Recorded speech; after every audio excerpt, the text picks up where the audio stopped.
Ladies and gentlemen, big Herald News.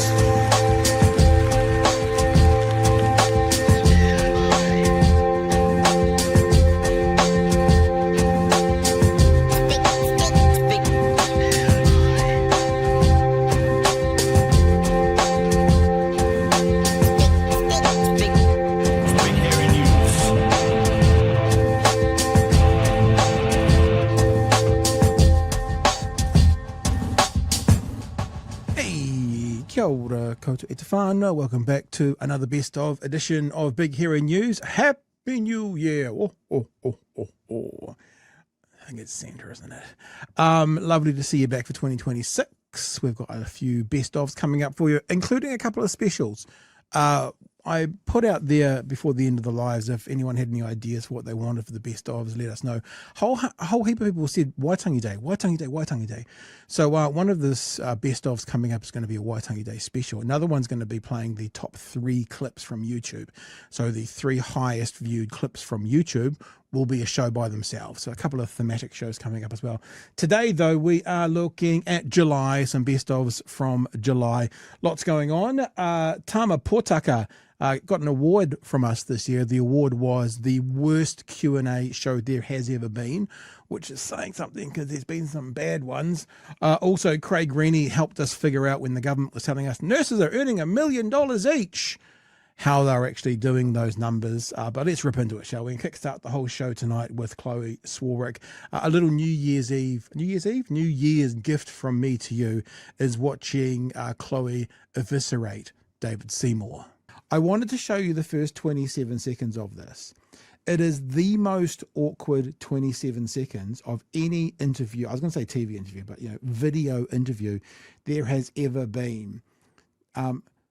David Seymour is in studio with Ryan Bridge, and Ryan Bridge instructs David Seymour not to look at him, but to look at the camera.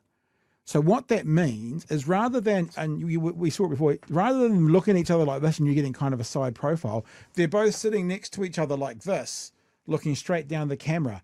It's quite bizarre. Enjoy. David Seymour, the act leader, and Chlöe Swarbrick. So there you go. He's looking at Ryan Bridge. Quite natural. Camera angle is quite fine, but it's apparently not what Ryan wanted. Green Party co-leader in Wellington for us this morning. Good morning. Good morning. David, can I ask you to look into...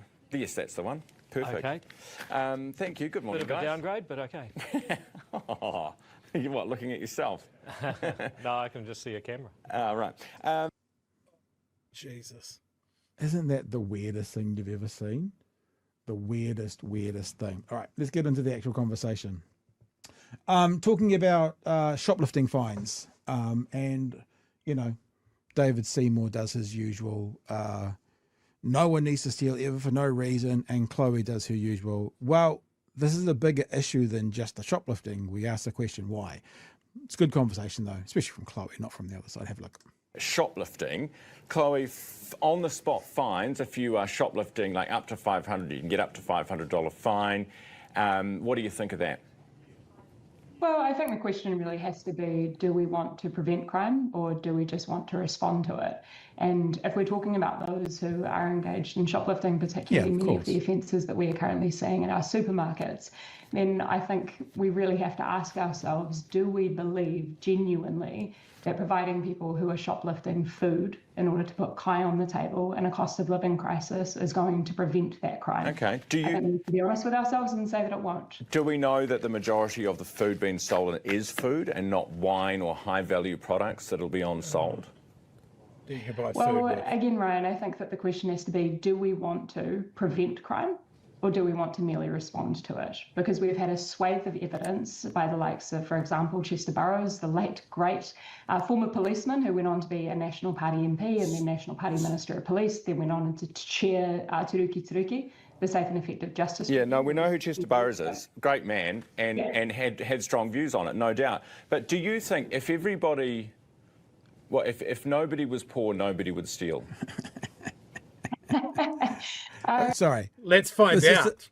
It's just another entry for the stupidest question in the world, because the actual response to it is, well, actually, the mega wealthy are some of the biggest thieves in the world, with what they steal from society and off us. White collar crime is exponentially larger than retail crime. So no, I don't think if we're all wealthy enough that we're going to stop stealing, because the wealthy steal in this country right now and get away with it. I'm going to play the rest of this little clip.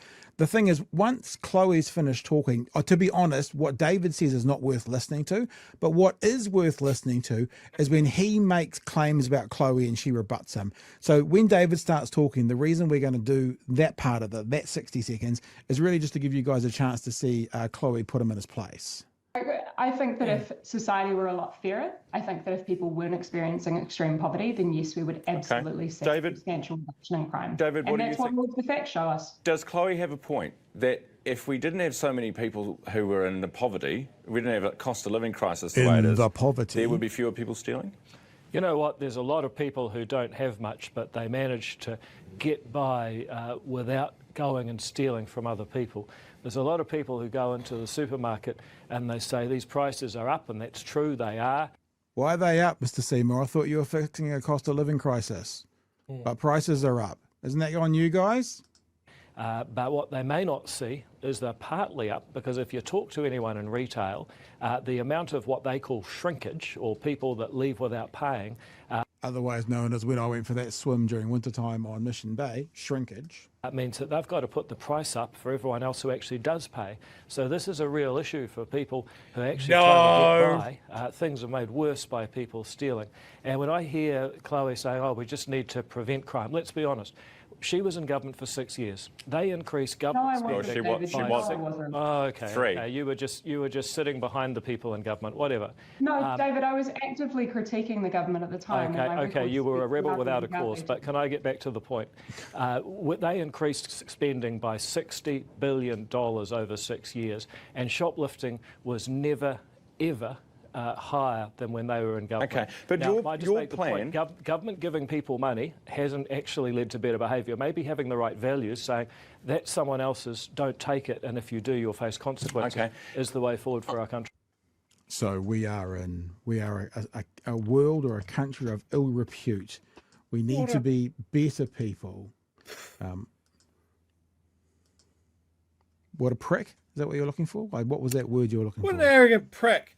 Look, he doesn't know how retail works as well. Yes, shrinkage is a thing. Shrinkage is not just theft. Yeah. It's breakage. It's things that are miscounted. It's all sorts of things. It's built into the profit margins of a business. It is not a case of we have had this much theft, therefore our prices go up this much, which he seems to want to imply there. I also want to point out a skeezy little tactic of saying something wrong, getting caught out on it, and then trying to his way out of it. I like what Hadron said. When even Ryan shuts you down, you know there's a problem, Davey. Very quick clip here. It's only 40 seconds. It's Chlöe explaining what the dangers are around privatising ferries. Part of the conversation we didn't play from before, she got asked a bunch of questions and she was like, this is starting to move into like soundbite broadcasting. We don't want to just do a soundbite. She starts a response here and David Seymour goes, oh, it sounds like a soundbite. And then she fucking smashes him with her answer. So after 3 words, he goes, sounds like a soundbite. And then she does another 30 or 40 words and just puts his position in its place. Privatising strategic transport infrastructure is a really, really bad idea. I mean, you complain about soundbites. Winston Peters is on the record back in 2003 when the government at the time had to buy back the rail services across this country after the disastrous privatisation of the former national government in the 1990s, saying that we never should have sold them. This is trickle-down economics in practice, whereby we see conservative governments effectively provide no meaningful resourcing for our public infrastructure, then say we should privatise that, and then those services end up being sold back for more money, increasing the cost of living for regular New Zealanders. It doesn't work. I think what David Seymour is not aware of is a soundbite is when you just say the headline. And she did say a headline, and he went, but then she went, enter on her word processor, and then she wrote the whole paragraph that goes under the headline, and he looked like a goose, Joey. He looks the biggest of gooses. The last clip is the one that relates back to what we've just been talking about, because it's around Bob Vylan, and it's around the chant, and they go back. Well, certainly Seymour goes back to day one and evokes out of nowhere from the river to the sea, going back to day one. Yeah, but going back, like I was saying about the other, they're going back. These people are going back to day one. Denounce, river to the sea, right to defend themselves. They're going back to day one. And Chlöe's point that she's making here is a bit like we've been talking about. Where should the focus be? Should the focus be on this punk artist, or these punk artists vocalizing their distaste of a political event in the way punk artists do, or should it be about that political event? That's basically the summary of where she's about to start. And this goes for about 3 minutes, but it's well worth a thing. The patronising that David Seymour doesn't hear is quite unbelievable, talking about, but why do we have to lose our humanity in New Zealand? It's like, well, yeah. So I don't know what you're quite grasping there, son, but we'll give it a crack. I say let's focus on the fact that tens of thousands of innocent people are being mercilessly slaughtered after being made refugees in their own land. I have been involved in trying to get this government to do the absolute bare minimum in terms of applying sanctions onto Israel for its merciless slaughter of innocent people, the same thing that we did to Russia for its unlawful invasion into an occupation of Ukraine. Yet for some reason, Ryan, we continue to see more pressure exerted on politicians and political figures who showcase their support for Palestine than we do on politicians who are being complicit in this genocide. Okay, David, do you condemn what was said, death to the IDF? First of all, there are terrible things happening in the Middle East. No one disputes that. I think the way that Chlöe simplified it is a little bit unfortunate, but let's and compared it with Russia, that's wrong. But let's just forget all that. My How is question it different from Russia, David? Because I'm not going to argue about with you. No, you haven't answered. No, that you've said a question statement. at all, and you're the Deputy Prime Minister. How is this different from Russia? Oh, well, I think the basic fact is that Russia attacked Ukraine. I mean, they actually initiated the conflict. Just And as what happened Hamas 76 years ago in Palestine, David? Oh, God. You know what? You could go back 4,000 years. The point is that there are things that are happening that are terrible. The question is, why do we lose our humanity here in New Zealand? And when I see people chanting, just imagine... Do you even know what that means? Why do we lose our humanity here in New Zealand? No. We're being inhumane? Nothing. What does that mean? But okay, let's take a step away from what does it mean. What is he? What pious statement is he trying to make? Why are we all arguing with each other? Like, what is he trying to do? It's nothing. It's empty words. It means nothing. There's no substance in it. He's just literally flapping his gums while his brain struggles for something to, because he is directly opposed from Chlöe here, not just in an ideology. Chlöe is an amazing communicator and is right across this thing, whereas Seymour is always just vibes. Yeah, I don't think he's just flapping his gums. As I think about it, he says it more than once. I think this is his PR talking point.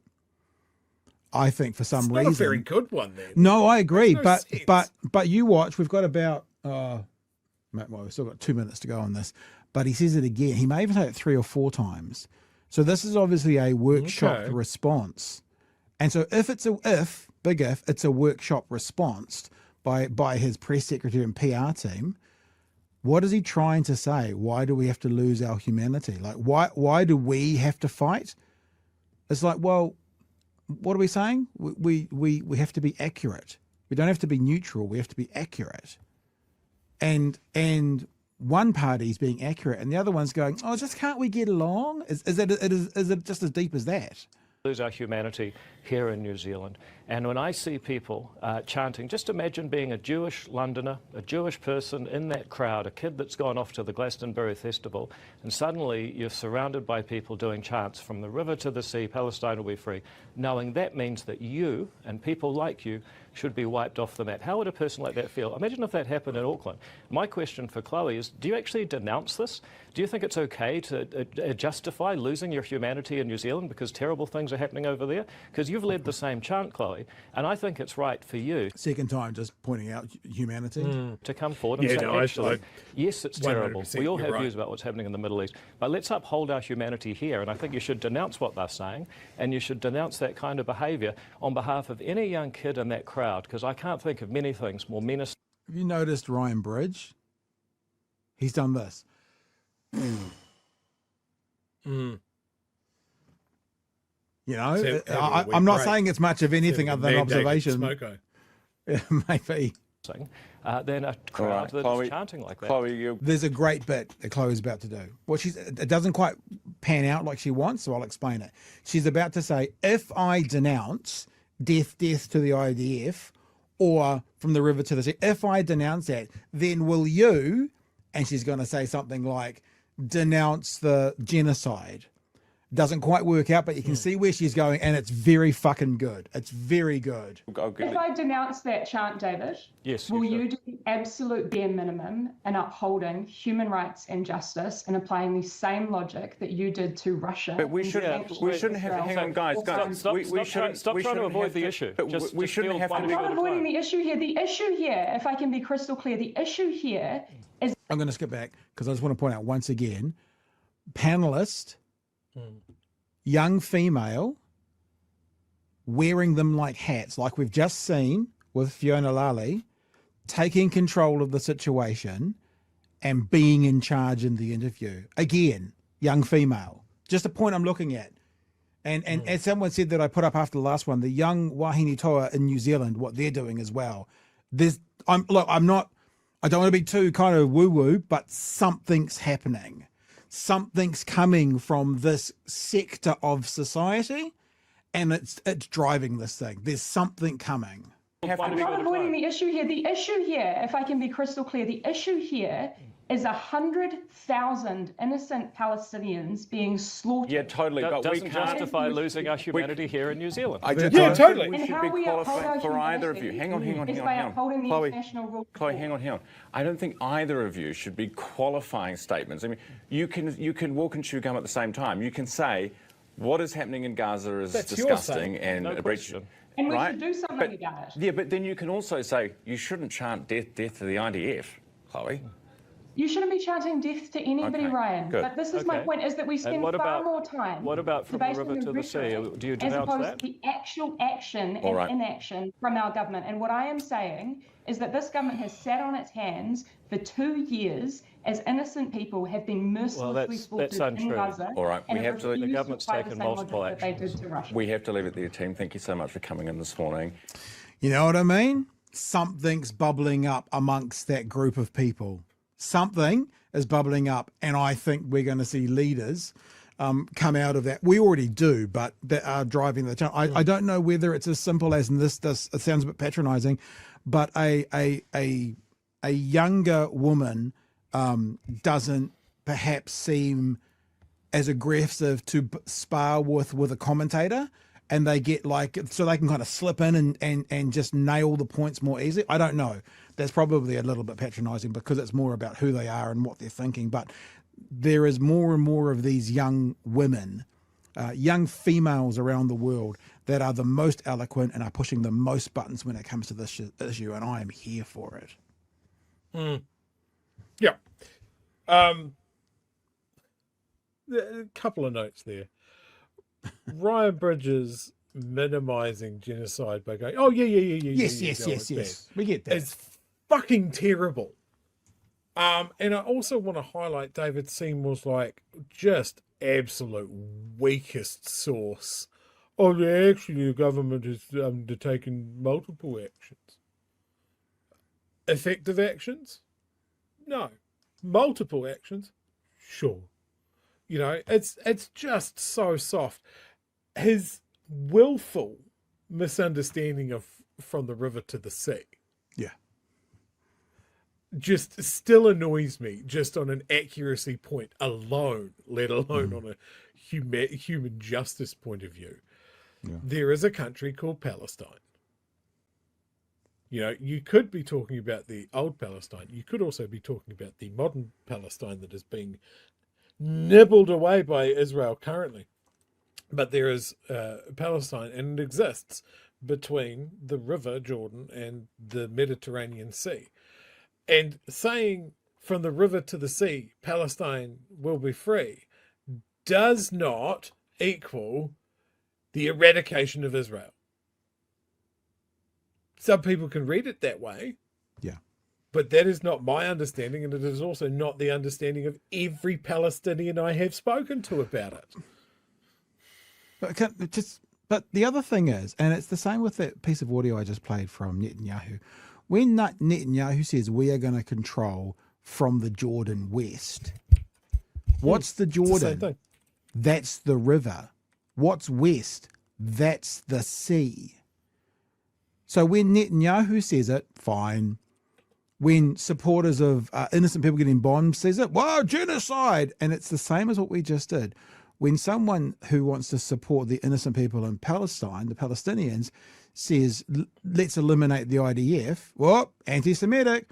When Benjamin Netanyahu, and I played it tonight, if you're joining us live, says basically Hamas is going to be, whatever he said, driven into the ground, exterminated, fine. Now, I don't have much of a problem with the statement about Hamas in general, but it's the double standard. It's like you've got two combatants. One side can say kill the others, fine. The other side can say kill the others. Oh, anti-Semitism. And Ash Sarkar, I think, made a really interesting point on that video we had last night. You should go, if you haven't seen the interview, we didn't do the interview, but the conversation that we've had. And she has said, I'm paraphrasing, every criticism of Israel has become anti-Semitic. If you criticize them on a genocide, that's anti-Semitic. If you criticize them because of the apartheid, that's anti-Semitic. If you criticize them because of the actions of the IDF, that's anti-Semitic. And so actually what she was saying is there is no criticism of Israel, the country, or IDF, the army, that they haven't spun and labelled as anti-Semitic. So actually what they've done is if they make everything anti-Semitic, basically what happens, unfortunately, is nothing becomes anti-Semitic. And it's actually a really dangerous thing for actual anti-Semitism. Yeah, absolutely. To wrap up the show, I want to show you one thing. You want to do your last bit? I'm going to show you one thing to wrap up. You will like it. Shall I show you one thing? Say a very, very quick thing about the two-state solution as well. I think the two-state solution is a fiction. I think it has always been a fiction, and I think it is borderline impossible to achieve, especially now. The only solution here that will work will be something similar, hopefully more effective than what happened in South Africa.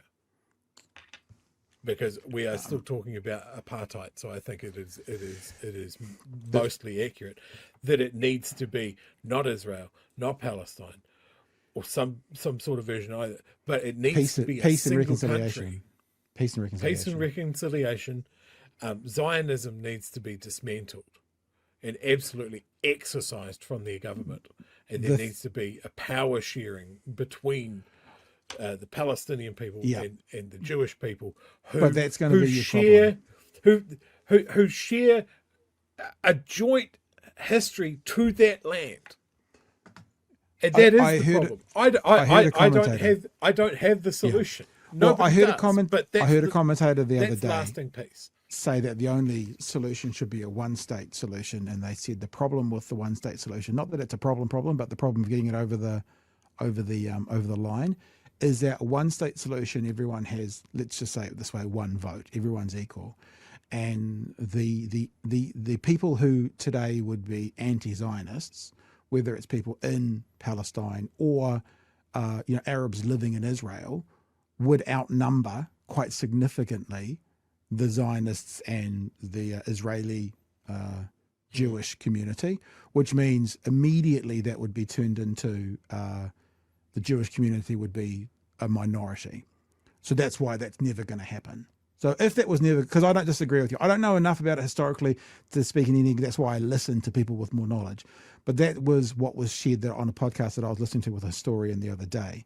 Look, Ryzen says, and yeah, I agree with you. And what I'm not saying is I don't agree with it. I'm saying so that's why it won't happen, because the Israeli Zionist state is not going to say, yep, cool, we're all equal now, we're all living together now. Oh, you guys have got like 60% of the vote. Gosh, okay. I mean, so I don't know, but that's the problem with getting that over the line. You can't look at the Palestinian territories and how they're literal islands in a sea of Israel, and just every settlement's being taken, and go that is a workable option for a legitimate country. So here's the thing, right? And I just saw a message go past. I'm trying to find it because it was there we go. Exactly the same as South Africa, Pat. The Jewish community represents less than 1% of the world. Yeah, okay. So if it was to happen, so if we parallel it to South Africa, and I've said this before on the show, who is the Nelson Mandela? Because there has to be someone from within the majority population, has to be the person or people to come through and bring the minority population, within this instance would be Jewish Israelis, on board and figure a way through. So what we're seeing, there is one, the Israelis killed them. Yeah, I know. Look, trust me, this is not me saying this is what I want. I'm just talking it out, right? What we see is and when I say it won't happen, it's like you have to have someone who can get through from the majority.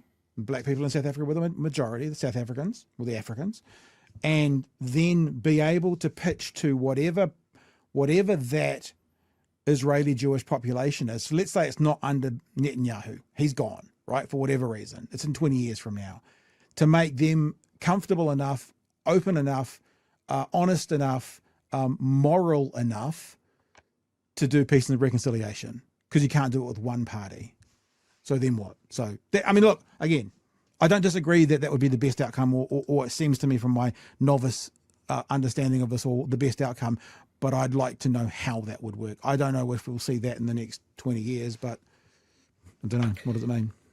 There's an amazing speech from, I think it's the Jordanian foreign minister from a year ago. I don't know if you've seen that. Maybe we should play it on the show at some point. Not now, but and he's just basically going, look, the organization that I represent, this conglomeration of Muslim countries, are all happy right here, right now, today, to guarantee the existence and survival of Israel if they tell us one thing. What is your end game? What is your goal here? Because at the moment we just see more death, more killing, endlessly, and that there is no end game. So why don't we talk? And that was never answered. All right. It's time to wrap up for the night. I've got something to show you. We'll do the super chats first. Kai Martara says, did you know that Israel helped hide French spy Christine Carbon, who helped blow up the Rainbow Warrior when New Zealand was after her? Israel is no friend to New Zealand. Does Never ring a bell. To be fair, I wouldn't want David Seymour to look at me as his Kiwi bird. In the poverty. Yeah, I know. It was just, look, I'm the worst person. I fumbled my words 3 times tonight. I get caught up, and I know he just got caught up. But it was funny to hear him say in the poverty. It was a bit of a foible when you're talking about money and wealth and that. Tiffany says 2-state solution, or as we call it, co-governance. Colonizers don't like to share. It won't happen. All right. Here's the last thing for you. This painting is called American Gothic, right? 2 weeks ago, or a week and a half ago, Chlöe Swarbrick was on Craig Renney's podcast, and I was lucky enough to be involved with the recording of it, and I said this to her, and she laughed out loud, so I think it's okay to show you. You ready for this? There's American Gothic. You ready? Yeah. Someone's got to do it. American Gothic? I do feel for her. She always gets paired up with that mealy-mouthed fuckwit. Come on, design people out there. You kids in Discord. That'll be in Discord by tomorrow. Send me a version of American Gothic with those two. Pretty hilarious. All right, whānau, there you go. Chlöe Swarbrick there, having a bit of a crack at our old mate David Seymour. Let's just let you know about some things happening at the moment, if I can remember how to work this system. BHN store obviously is open the whole time, bhn.nz. We have some new specials for you this week. There's 30% off everything in store using the code Xmas 2025, other than the brand new mugs. These are hand wash only mugs have just turned up, and what we've decided to do, as you can see by the price, they're only $12.95. We've basically decided to sell them super duper super cheap, and there's not the margins to offer 30% off these, to be honest with you. So mugs are all there. They're only $12.95 each. They're excluded from the 30% off special, but everything else in the shop is 30% off. And that 30% off is only going to be running through this Christmas New Year period. So bhn.nz/shop. And if you want to check out the new coffee mugs, they're all there as well. BHN shop is on bhn.nz. Alrighty, mighty. That's us for that part of the conversation. I'm sorry, I'm losing myself when you have all these screens. What we're going to do right now, though, is we are going to have a look at something else. It's not that one. It's not that one. Just entertain yourselves. There's things coming up. I'm not sure what we're actually looking at. I can't remember. I don't know. No, that's August. Is it August? No, that's not the one.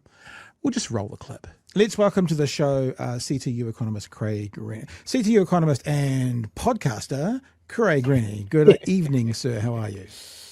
Evening, Pat. Evening, Chewy. How are you? Good, mate. Good. Now, listen, we are going to go on, once we've talked to you, to talk about the nurses' action today.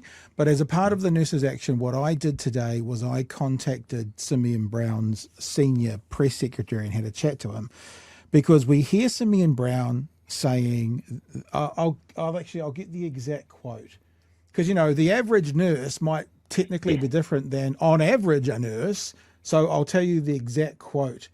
Which he actually said. Don't talk amongst yourselves. Nothing to see here, nothing to see here. So this is what he said on the tiles. With the average nurse earning around $125,000 inclusive of overtime and allowances. So that's what Simeon Brown said today. With the average nurse earning around $125,000. Now that says to me probably the majority of nurses, probably that big group in the middle of their experience, not the most experienced, not the least experienced, the average nurse, half to 2/3 of the way up their pay scale would be earning $125,000. So he said that again today, and I thought, well, we need to check this. So I got a hold of his press secretary. I sent them an email. The email I sent to them was one I was reading from. Maybe I'll just read you the email. It's very short. Hi there. Can you please provide the workings for where Simeon Brown can make the following statement?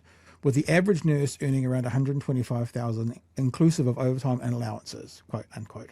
The minister said this morning at a stand-up on the tiles, I would appreciate an expedited response as we're going to air it this evening talking about this issue. I then found the phone number, because I'm a detective, of the senior press secretary, and I gave him a call and he spoke to me and he was like, yep, I think that's pretty much that's on Te Whatu Ora's website. I'll send you the workings of it. He then sent me the workings. I then sent you the workings because I don't speak Latin, and this is what we're going to bring you on, because you are our numbers man. And this is the document that he sent me. He sent me this document, Health New Zealand, Te Whatu Ora, New Zealand Nurses Organisation, Nursing Workforce Fact Sheet. It's quite in detail. I'm going to go back to the start and get it, because there's one line in particular, right, that I wanted to focus in on, because that's where it says it. So it's got the registered nurse graduate 1, 75K, etc., etc.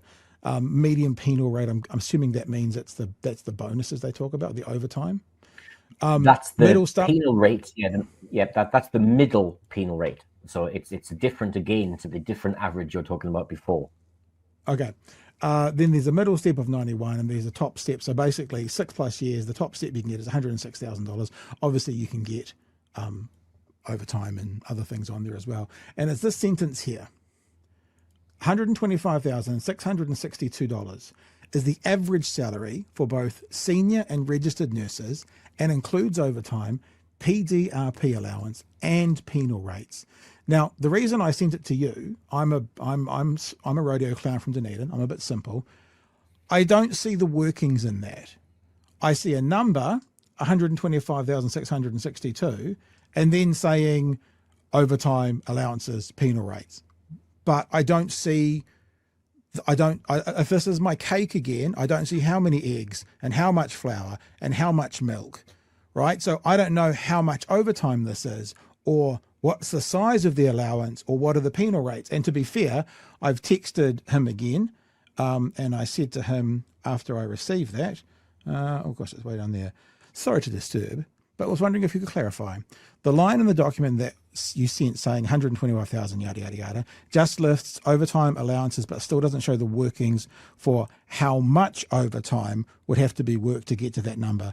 I'm really wanting to know how we get to that number, not just that is the number. So we've brought our little, our Hobbiton wizard in to have a chat to us about this. You've had this document for a wee while. Explain away, sir. Well, I wish I could provide you the clarity that you want. The key number that you got is actually on that table. The base salary. So what a person would be paid if they were doing nothing else, if they were doing their job as contracted full time. The job we want them to do would be well less than 125,000. For the top step, it would be that 106,739. Now that's for a nurse who has, as you say, more than 6 years experience, and is at top of their game, and is highly qualified. So for that's again not the average nurse. The average nurse is not a top step nurse. By definition, that's someone who's at the top of the step. Top of the chain. So there will be a lot of nurses who are below that. So again, it's not 125,000. The only way in which you could get to 125,000 is if you're adding essentially $19,000 of allowances and overtime. Now, what we know is that from that is that the overtime is worth about sort of roughly $14,000. Right, so let's make life easy for ourselves in terms of the maths and say it's about 15% of the overall allowance. What that means is someone's working essentially a half a day each week extra in overtime just to receive that rate. And across the period, they're working probably a lot more than that, because what we know from the strike today is that many nurses are actually working beyond their overtime rates essentially for free, because there aren't other nurses to look after the patients that are in the hospitals. Yeah, so I think we had that. I think Gary Payenda had a podcast the other day when he was talking to the nurses organisation, and they said things like there's certain things they have to do at the end of each shift to do with clocking out and checking out and then training, and they've now done all that in their own time. They don't get paid for that anymore. So any of that extra work happens after their shift is finished, and they get no remuneration for that as well. So like you're saying, sorry, sir, keep going though.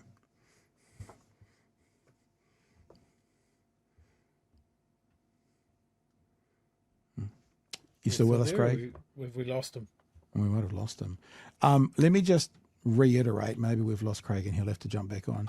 The thing that Craig was saying, and the thing that I said to Craig this afternoon. You're back? You back, Craig?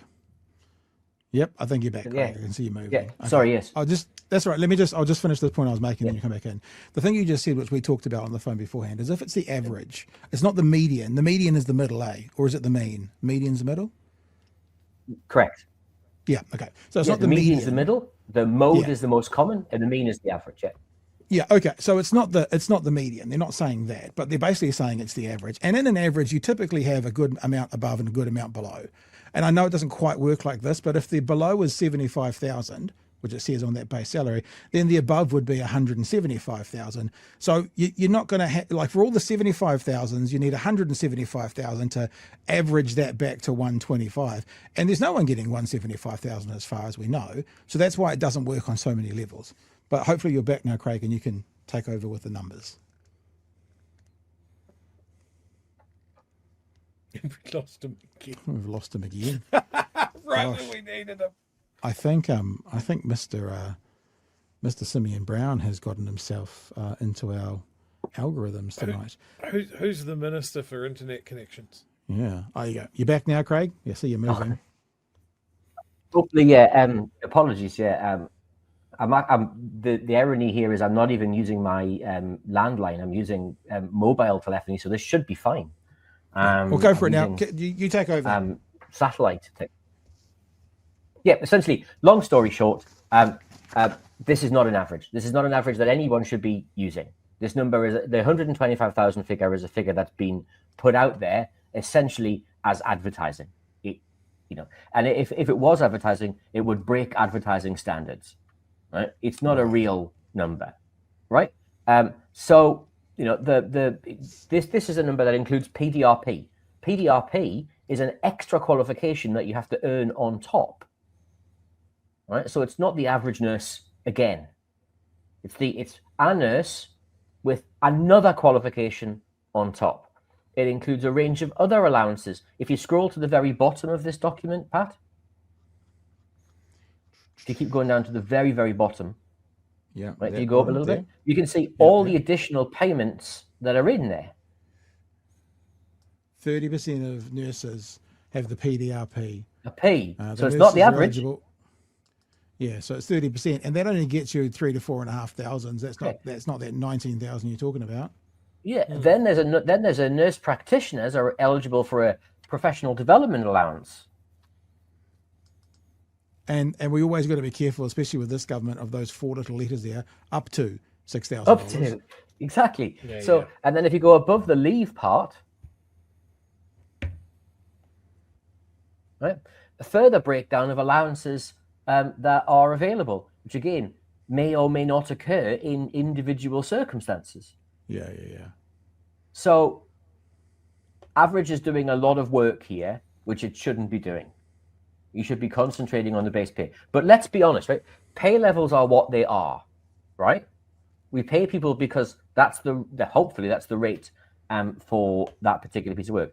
Cabinet colleagues, so cabinet ministers who happened to sign off on removing pay equity reforms this year, received a 2.5% pay rise this year, where a minister moved from $313,100 to $320,600 a year before benefits.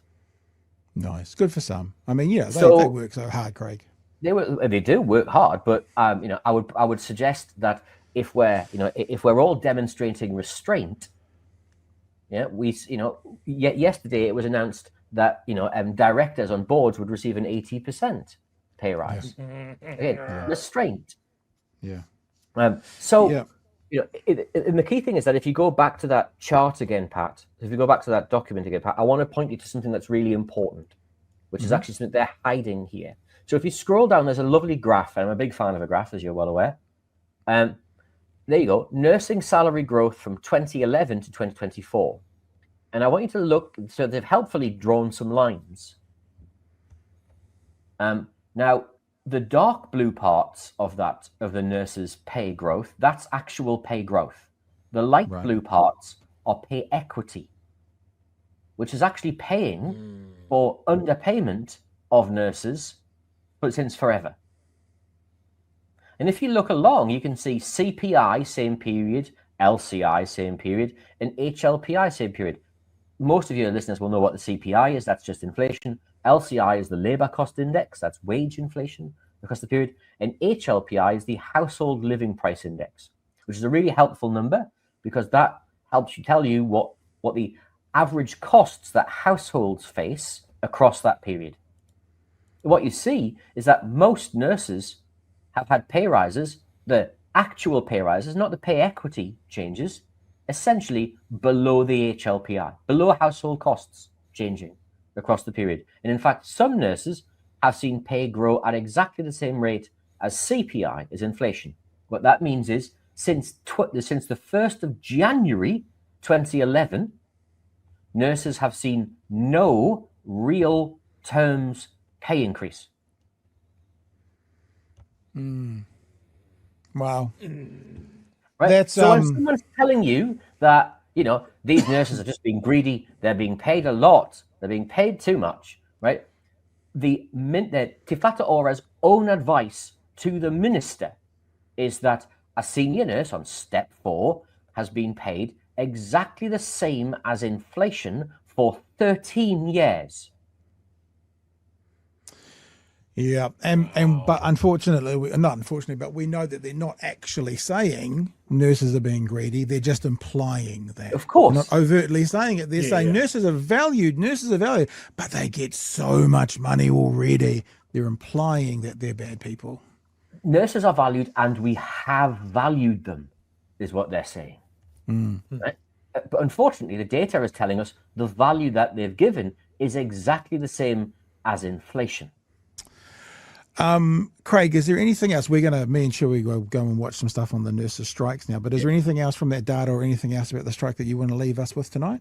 Very quickly, again, on that document. I'm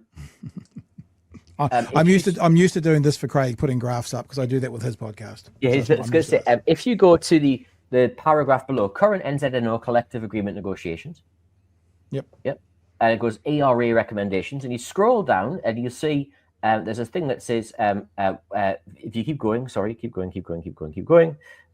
You see there's a section that's underlined. Just up a tiny little bit. There you go. Yeah. Read the full recommendations here. And essentially in this document, they say that the Employment Relations Authority, which is the kind of mediator in this space, recommended that the nurses accept the pay offer.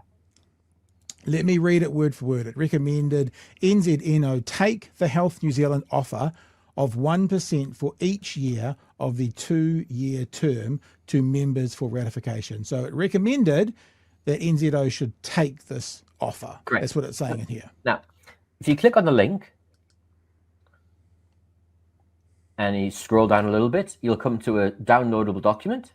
You can a PDF file link. There you go. And if you turn, for those of you who are thoroughly following along at home, paragraph 32 and 33. 18, 19, 22, 32, 33. There's 32. 32. Now then, the real story here is not that they recommended to NZNO that they should take the offer forward for ratification, right? Paragraph 32 says, we cannot recommend that Health New Zealand increase its offer when it does not have the funds to do so, thus putting it in breach of the government's workforce policy statement. And this would cause it to move backward in its steps to attain financial sustainability, which is required to achieve. So in English, that means? That means that because there is no money, we can't ask HNZC, we can't ask the Health New Zealand to increase its offer when it simply doesn't have any. So they said we recommended they take the offer, and in this document they said that we don't have the money for them to take that offer. Well, we don't have we would like to be able to offer the nurses more money. We would like there to be a better offer, but there isn't any money for a better offer, so we're recommending that you take the offer forward for ratification. Right. And then, but para 33 underneath, the first line of which is damning. We could recommend that HNZC seeks further funding. However, there is no rationale that supports this approach because there is no money. So this document is saying they can't do the 1% because there's no money. What the government needs to do, Health New Zealand, go back and get more money and make them a real offer. But we can't do that because it would break the agreement. That cheat sheet we got given basically says we told them to take it, whereas this document says we couldn't offer them that and you guys need more money. So they're incongruent with one another, those two documents. Yep, and as a consequence, not necessarily saying the same thing. In fact, I would argue it's being very careful with its wording. It did recommend that NZNO accepts the offer simply because Health New Zealand has no more money. Health New Zealand has no more money because the government has decided to give it no more money. You are in a catch-22 situation. Yeah, well, like we always say, a budget for one of their ministries is just what they decide to allow them to have from their endless buckets of money. You got to stick to your budget. What if we can't stick to our budget? Then make cuts. It's never, oh, we'll give you some more then. It's always, you better cut out. Both, they could do both. They could do both. And you know, and what we saw today and what we heard from nurses today was, you know, what's happening on the front line in nursing, the real pressures that are being placed upon them. And Health New Zealand's offer essentially says, well, we might recognise that, but we can't do anything about it because the government has told us that you can't have any more money. Ergo, that's it. Yeah. Craig, you always paint such a pretty picture. Do you want to tell the whānau what your podcast is going to be about this week so they know what's coming? Yep. So next week we have unemployment numbers. So I'm delighted to have the lovely economist Ganesh Nana, who may be familiar to some of your listeners and viewers, coming on the show to help talk about unemployment to date and what we're expecting in the numbers next week and what the different kinds of unemployment are in the system and why the headline rate sometimes isn't the best rate to look at, particularly when it comes to youth unemployment. And hopefully next week on Thursday, the 6th, we should also get unemployment numbers coming out, and so we're gonna real numbers, and so with any luck and a better internet line, we will be doing a live from Statistics New Zealand building, with the numbers are just out. This is what it really means, and so you can get the numbers fresh from Statistics New Zealand.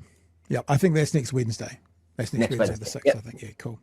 All right, Craig. Hey, look, thank you so much for jumping in. It's lovely that our 10-minute chat turned into about 25 minutes. Apologies for that, but it's important that we call these guys on the bullshit if we know, because, and I thank you, we thank you, and I'm sure the audience thank you to be able to come out and pull out some of the things that some of us who don't quite understand the numbers as much might just skate over, and so we really appreciate you being involved. And I guess we'll the other thing about this week's podcast is going to be out on Friday morning, not Thursday morning. It will be, because you're recording it with Ganesh tomorrow, so that's the only other thing to remind people. All right, Craig. We were all at the strike action today. Apologies for the delay. No reason to apologise. We look forward to that on Friday morning, and I guess I will speak to you tomorrow. Cool. All right, Craig. Thank you. All the best. Okay, whānau, of course, that was Mr. Craig Renney having a bit of a chat with us about how the government got to the $125,000 average nurse's salary. There you go. We got there in the end. I remember what it was. I was just tricking that I couldn't remember.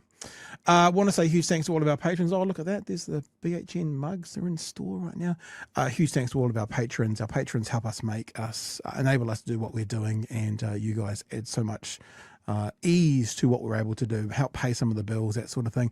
We ticked over 500 patrons at the end of last year. I can see we've ticked down a few since then, but we are still cracking that 500 number, which is delightful. If you like what we do, if you want to support what we do, if you want to be a part of us and help us, for example, plan our trip to Waitangi in a few weeks' time, then you can head to patreon.com/Big Hairy News and be a part of who we are and be a part of what we do.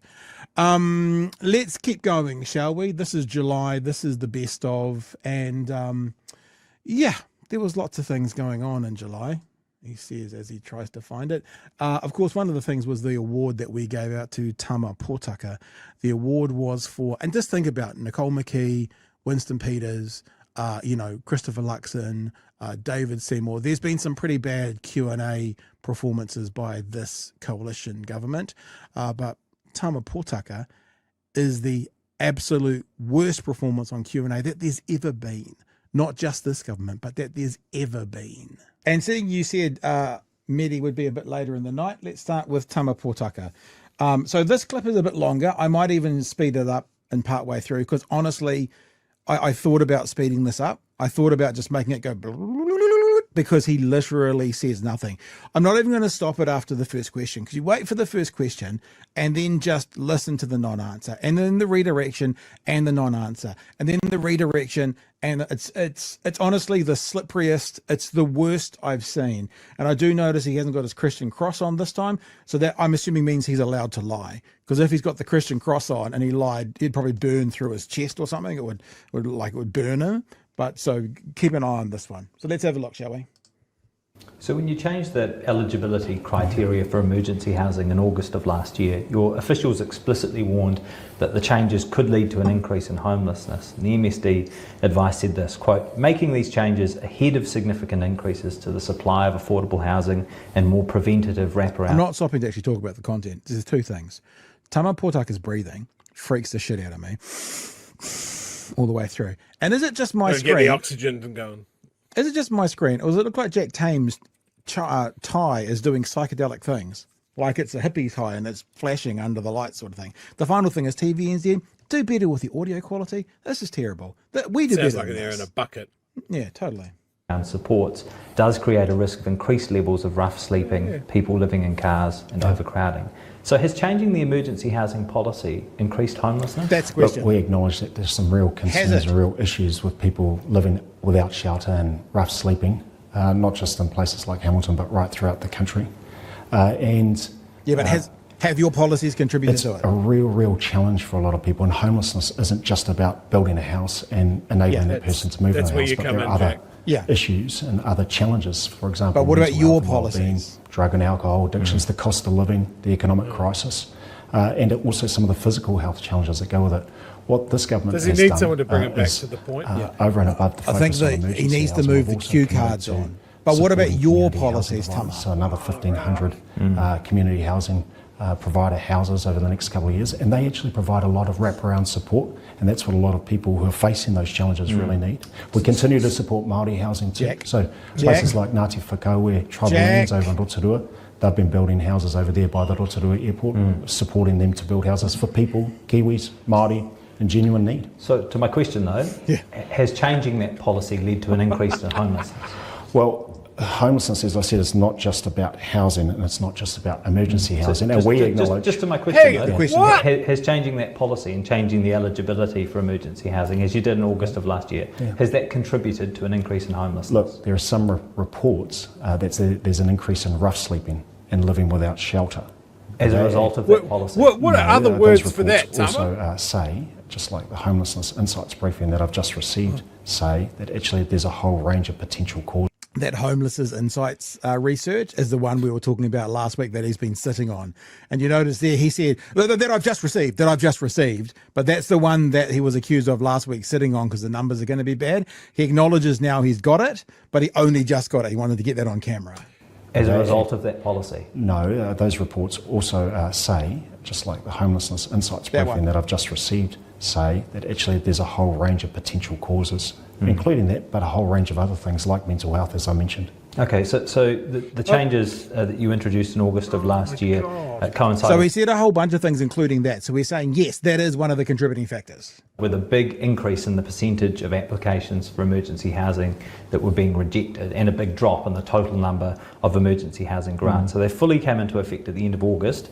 Between September and January, Auckland Council's Community Impact team recorded a 53% increase in the number of people living in cars, parks or the streets. On page 3 of the Housing and Urban Development Homelessness Report from December, it says this, quote, providers across the country report increasing levels of homelessness. What evidence do you have that homelessness rates have not increased directly as a result of that policy? Well, so same question, but other way. Has it contributed? How do you know it hasn't contributed to it? That's the same question the other way around. The same people who are providing the information for various reports are also reporting, actually, it's not just one cause, there's a whole range of things. And that's why I say homelessness is not just about a house, but it's about a range of challenges that many people in genuine need are facing. So my facing. question is... Homelessness is not just about having a house. It's in the fucking name, mate. Yeah. So how can you, so the question would be, so you're saying you can have a house and still be homeless? Because it's not just about the house. Like, so if you're living in a house, you can still be homeless. don't hide behind the fact that the people that are homeless may have complex, multi-layered issues that need solving. Yeah. But the big one, they don't have a house, is solved by building houses. Yeah. Or getting them into emergency housing. And then you can go, they're not homeless anymore. We've solved that problem. We can now look at the other things.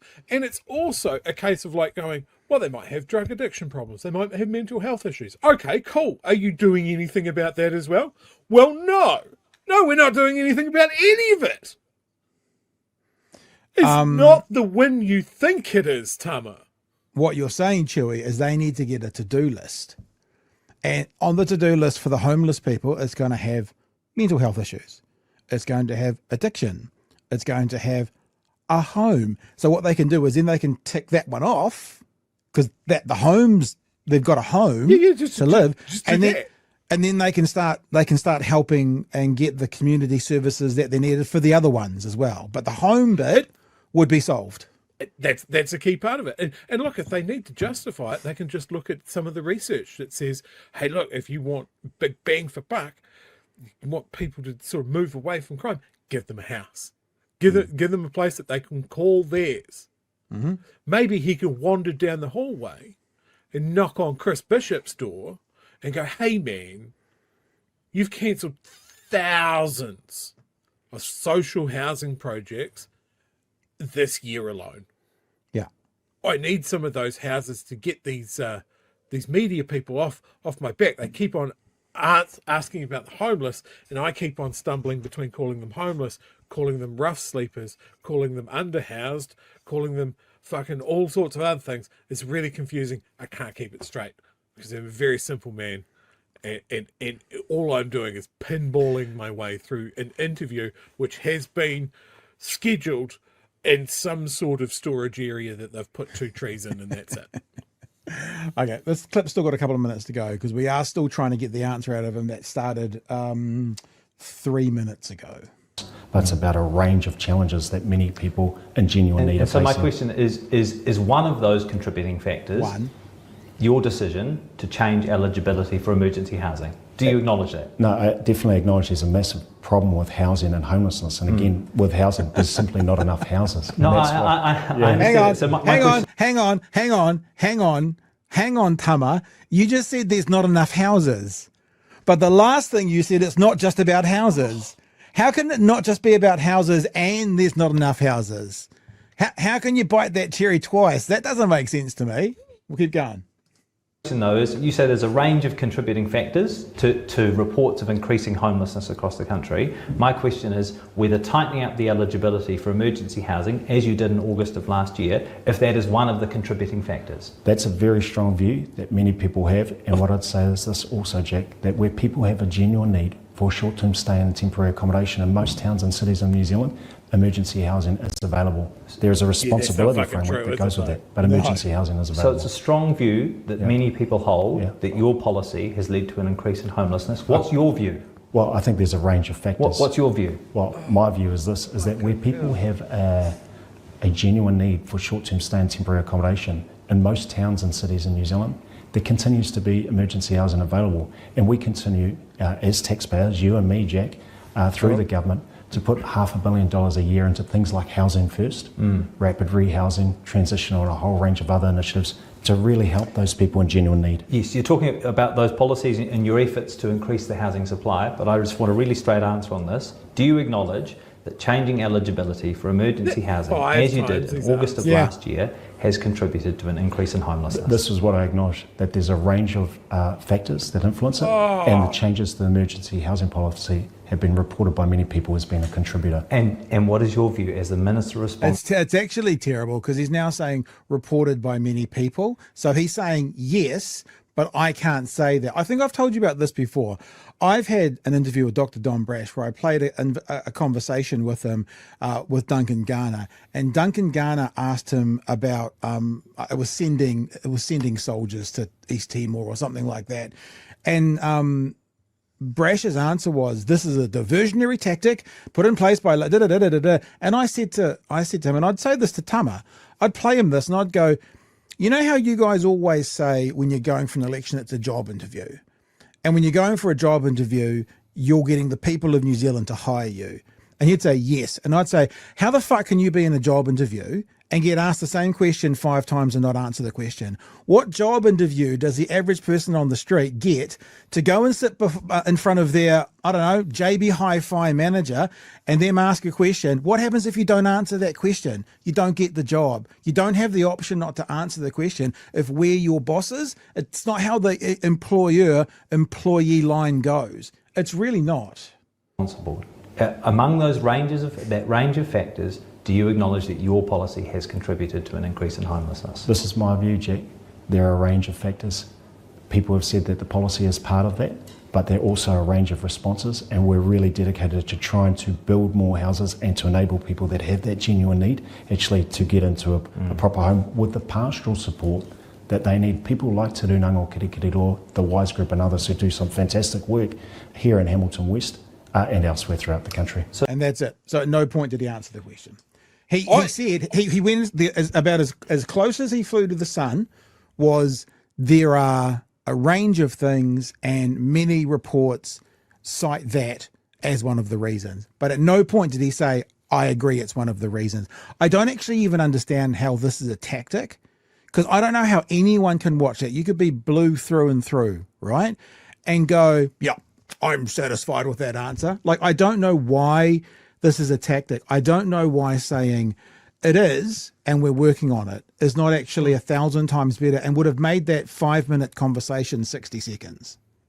Sure. Look, I've got a couple of thoughts about this interview. First of all, it looks like Christopher Luxon is now doing the media training with his MPs directly, and they're not getting experts in. That was dreadful. And look, if Jack Tamer's looking for another gimmick for his interviews and that sort of thing, because this one's very straight down the line, it's just a backwards and forwards. You need to make it more exciting for the TikTok generation to keep it popping, so to speak. Is what I would suggest is every time a question is not answered to Jack's satisfaction or is not just a straight answer, somebody in the background gets a little bit closer, and that person has a burlap sack and a big tree branch.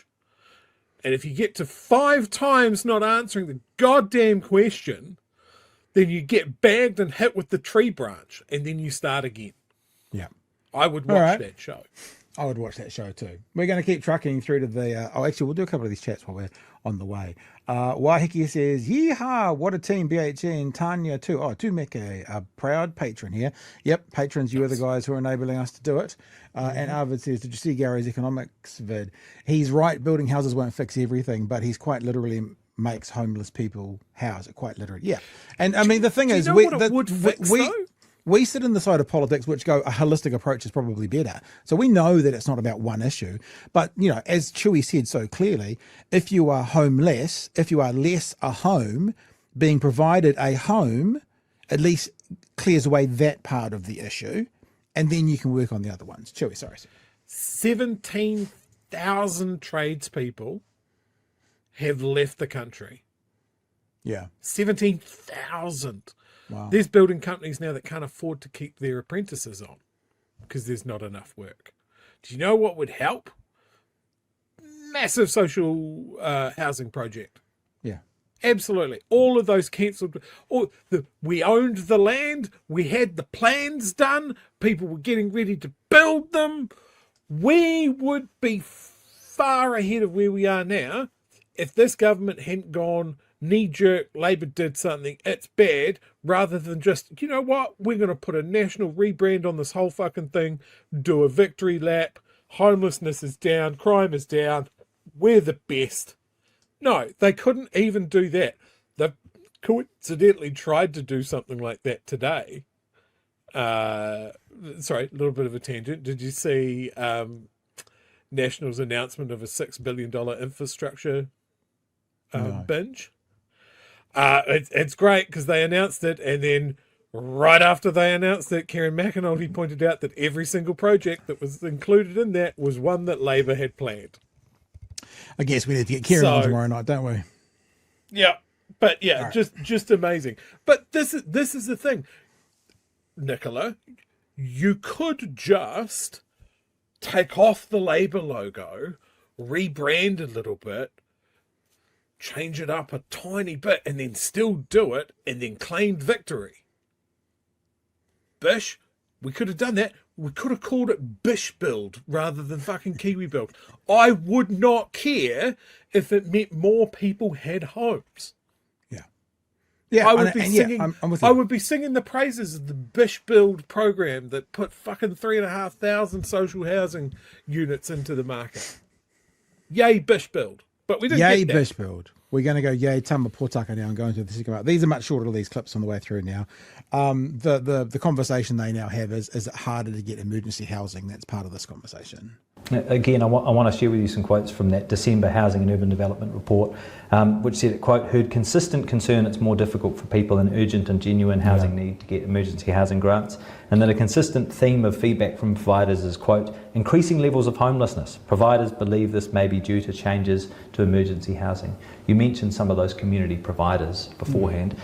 Is there any community provider in New Zealand that says homelessness is not increasing? Tangible, measurable question like that you can point to. You can have an absolute answer for that is no or yes. These ones, like, this is not an opinion-based question. In New Zealand that says homelessness is not increasing? Look, I talk to a lot of community providers, not just the ones here in Hamilton West, but people like Comcare down in Christchurch, the Salvation Army, Emerge, many community housing providers, and including some of the Māori community housing providers like Tuatu Tairāwhiti out in Gisborne and out on the East Coast. And all of them recognise there's a massive issue with housing generally, including those that are living without shelter. That's why we're so to the question though, can you point to any community provider in New Zealand that says homelessness numbers are not increasing? Well, community housing providers, one of their raison d'etre is actually established those community housing providers to help those with genuine housing concern, including those who are homeless or living without shelter. To my question though, can any community service providers in New Zealand that you interact with, can any of them say that homelessness numbers in their patch are not increasing? I have not talked with all the community housing providers, but the ones that I've talked to have said, hey, there's a real big issue with those living without shelter and those living in shelter but uninhabitable housing, and overcrowding and a range of other... So the question for there, Jack, is what are you doing about that? Unfortunately, they don't get there because that's the next thing. If it's uninhabitable, what are you doing about that? Challenges, and that's why we respond with things like supporting Māori housing, like supporting the people up in Northland. I was in Northland yesterday with the Prime Minister talking to iwi leaders. Some huge work going on by Te Hauora o Ngāpuhi, Tia Ashby and others in place helping people find a home in Kaikohe. Very, very tough place, a lot of housing challenges, but we continue to support those community housing providers. So again, there was not a direct, that's why I stopped and said tangible, direct, because you can name a singular one, right? Did any All Blacks score a try on the weekend? Yes, this one did. You can name it, or you can't. Did any housing provider, has anyone reported? Couldn't name one. Couldn't, wouldn't, I suspect couldn't, because I don't suspect there is one, Chlöe. No, that was a masterclass and just fucking waffle through it and hope you don't stand on a landmine by not moving at all. Jesus. Yeah. Yeah. Well, like, sometimes I feel sorry for Tama Potaka. This is not one of those times. Yeah. Other times he does seem to get kind of thrown under the bus as the kind of person who knows tikanga and speaks fluent Māori, and the government sort of use him for that. It's always a bit ugly, but yeah, you're right. This is the time. These are his portfolios. This is his area of expertise and responsibility. So you need to answer these questions. They also go and talk about the latest housing report, and is there evidence that that homelessness is increasing? Is it shown? You've got the latest version of that housing and urban development. So this is again the one they were talking about last week, which they've been accused of sitting on. I just received the final report last week. You haven't yet published it publicly, although that will be coming. Yeah, absolutely. Does it show an increase in homelessness? It does recognise throughout the country there are community housing providers, councils who are saying, hey, there's a big challenge with homelessness. An increase, just to be totally clear, an increase in homelessness? Some areas, yes, and It's not down just to one thing. There's a whole range of causes. But does that report suggest that one of the contributing factors is potentially the changes you've made to emergency Those housing? are the reports that we are getting. Those are the anecdotal reports that we're getting. That there's Minister, a major what does links. it say about your policy that heading into the middle of winter? The just to go back a split second because I haven't shown it. A part that you haven't seen about this conversation is Tama Potaka basically saying how happy they were and proud they were with how the policies are all going. There's a part of this conversation just to bring context, because Jack's response now is, how can you be happy of this contributing to homelessness? So just so you know, that's where this kind of this face that you're looking at right now from Jack Tame comes from. Reports that we're getting. That there's Minister, a major what does links. it say about your policy that heading into the middle of winter, you are celebrating an emergency housing policy that your own officials say is contributing to an increase in homelessness? What they're saying is we've got a whole range of causes. You've just told me. You've just told me that one of those causes is your own policy. No. What I've said is that there are anecdotal reports that say there are a range of causes, and they also including your own policy. They report that the emergency housing policy is very, very harsh. That's what some of the anecdotal reports are saying. And you think this policy is a success? No, our target is not a policy. No, our target is reducing the amount of whānau and households living in emergency housing. You've certainly done that, but it sounds like you've all... Yeah, that's stupid though. Our target is to reduce the number of people in emergency housing. If we just kick them out of emergency housing, hey, we reached our target. And that's, I guess, the accusation as to basically what has happened. My ministry has the aim of reducing the need for emergency housing by providing non-emergency housing, otherwise known as housing. That's an answer. Yeah. That's a noble goal. Yeah. Like you can sit there and go, emergency housing is not great for people. I don't think there's a person out there that thinks that emergency housing is a permanent solution by the very token of its name. But I think if the choice is sleeping in a storefront or on a fucking car or under canvas nylon next to a fucking motorway, that is worse than emergency housing. Yeah. No, I agree. This has only got about 20 seconds to go, then we'll go to the next clip. The amount of whānau and households living in emergency housing. You've certainly done that, but it sounds like you've also put more people on the street. Hey, those are the things that we have acknowledged that there are some challenges, and we are responding to those with agility. When will you release that report? Soon. I mean, just quietly that, hey, you know, when Jack comes in with quite a compassionate perspective there, and the response is, hey, you know, shit happens. I'm just like, dude, that was a swing and a miss. Living in emergency housing. You've certainly done that, but it sounds like you've also put more people on the street. Hey, those are the things that we have acknowledged that there are some challenges, and we are responding to those with agility. When will you release that report? Soon. Sorry, maybe it's me, but that just comes across like, nah, shit happens. Hey, shit happens. We've responded with agility in the same way that a WWF wrestler comes off the top rope with fucking agility. Only the person that they're using their agility on from that top rope is not another professional wrestler. It's literally homeless people they dragged into the arena.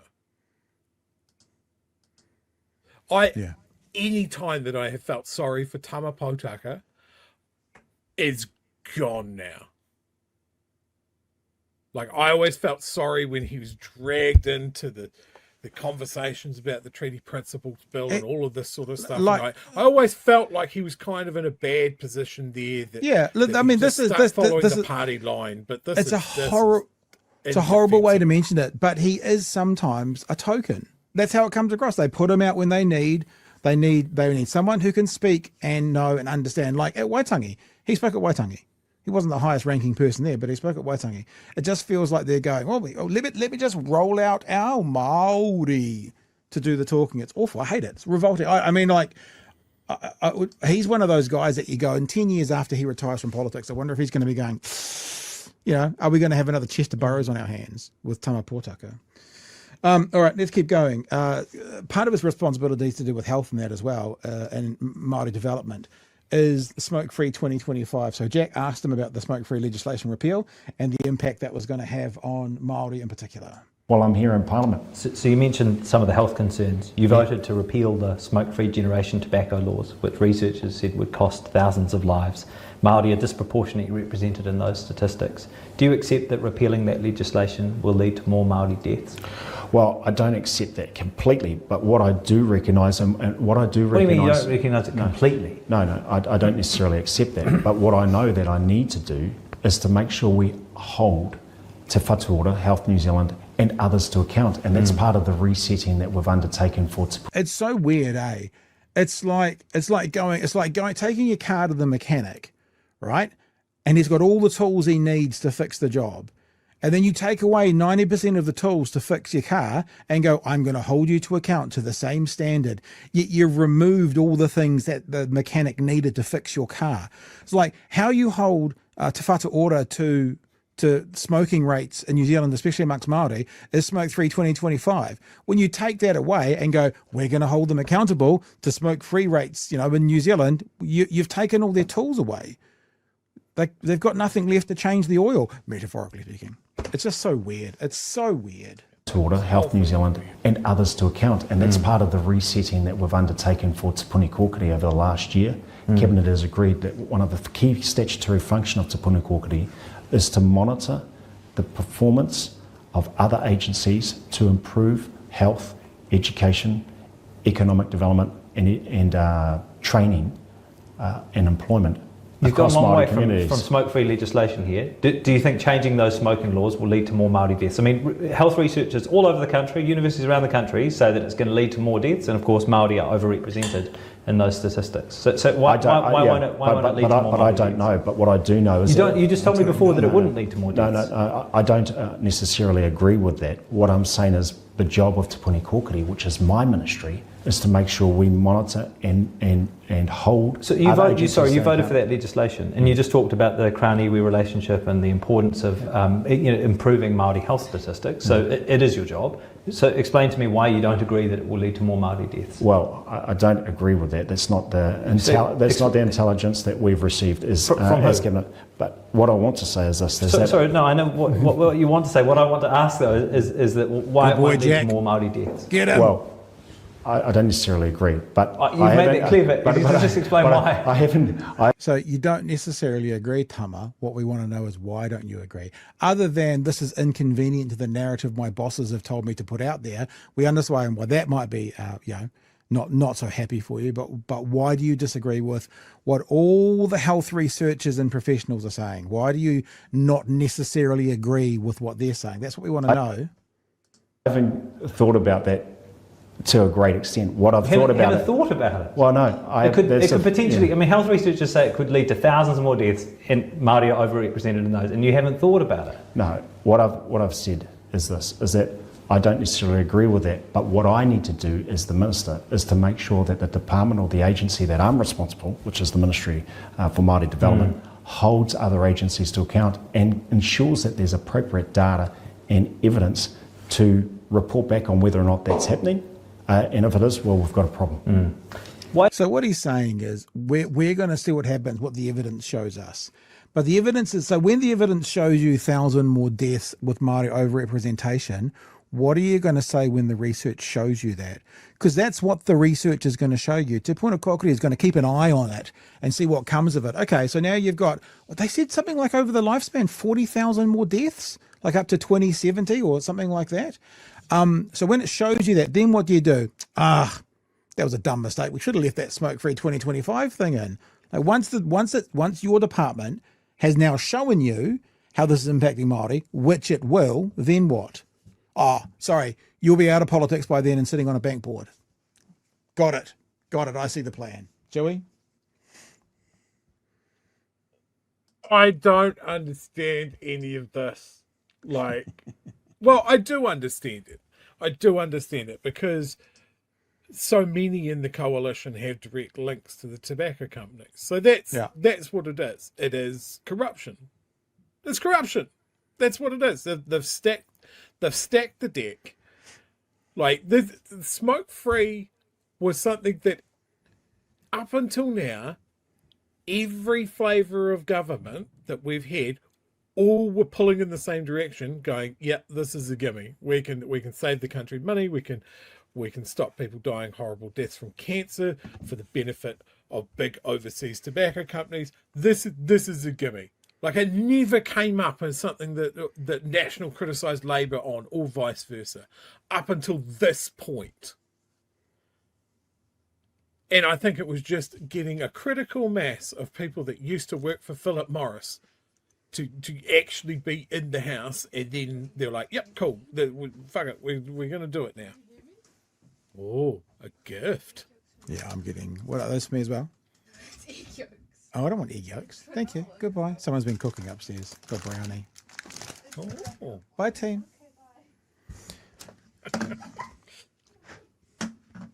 I was with you, but brownie turned up, so I had to accept the gift. It was a taonga very graciously given to me, so I must receive it. I just remember really early on, I tried to be quite careful about throwing around the corruption claim.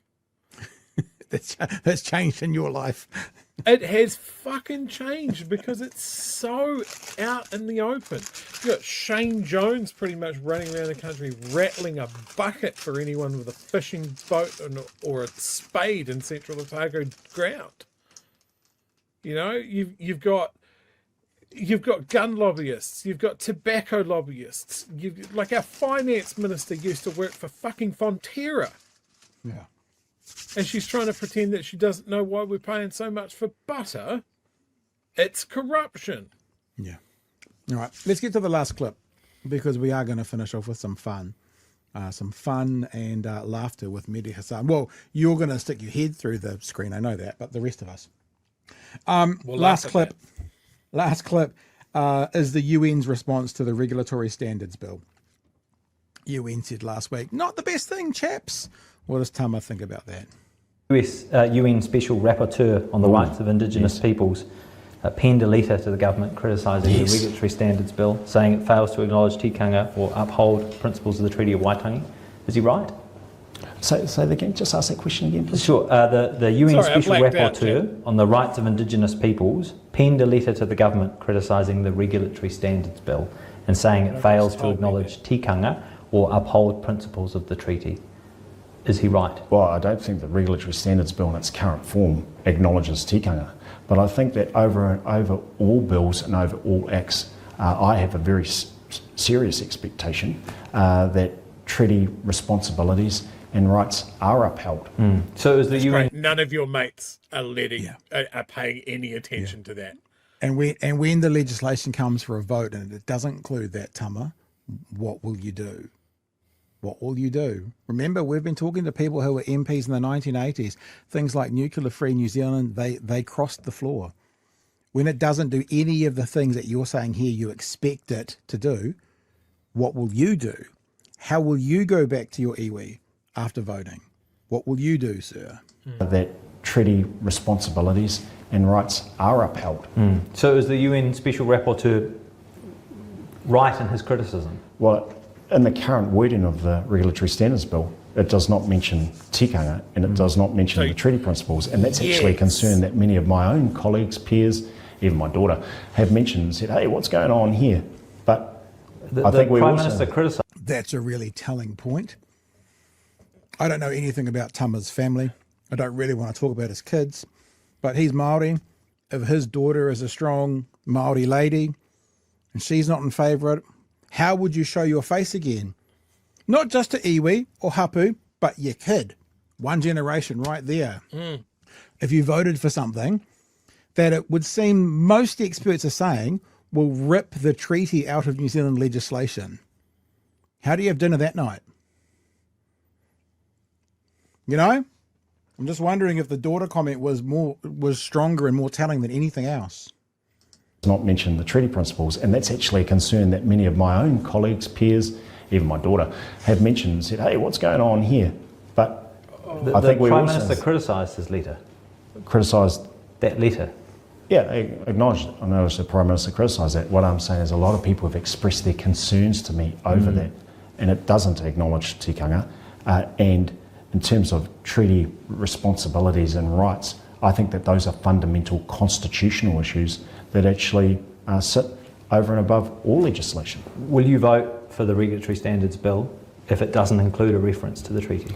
Well, we haven't heard the report back from the Select Committee. Not the answer, Tama. This is the one time you could actually have a spine. I know, but if it doesn't have that changes. reference, yeah, it might. But if it doesn't have changes that would include a reference to the treaty, would you support it? Well, I'm not going to speculate on my position in advance of what happens after the Select Committee report and any other changes that might be made. But no, he's not going to speculate on his position because he doesn't know if he's got morals or not until he sees what's in it for him and his party. So, Chlöe, would you plunge that knife into that person's back? Well, I can't really specify whether I would or I wouldn't. We'll have to wait for the actual time to come and the event to happen before I make that decision. No, I can tell you right now, we wouldn't. If that was the case, we wouldn't. So it's not really speculation. It's actually going, if this concrete thing happens, how will you vote?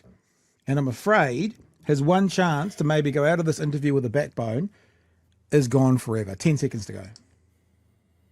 What I will say is this, is that I believe, as does the National Party, that the Treaty of Waitangi, Te Tiriti o Waitangi, is a foundational document, constitutional document for this country. That's what As you said, Chlöe, I think he needs to have a meeting with some of his mates.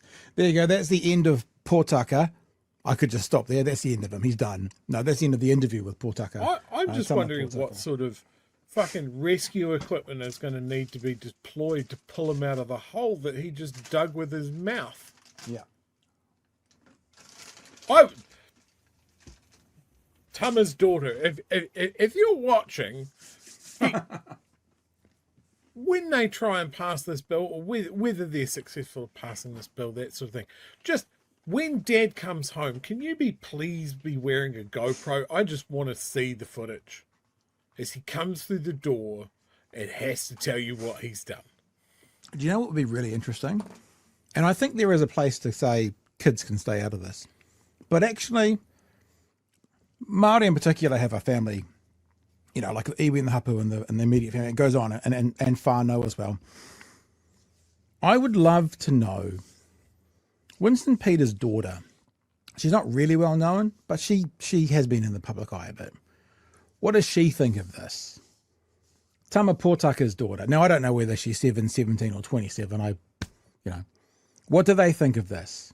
It would be really fascinating to see some of these Māori MPs who are voting with what most people seem to think is on anti-Māori issues, what their sons, daughters, nieces, nephews, brothers, sisters would think of it all. It actually would be really interesting to find that out. And if maybe someone had more time and more influence than us, that would be a really interesting thing to do. Because it's one thing for Tama Potaka or politician X to have to stump up at a marae and argy-bargy because that's how marae works.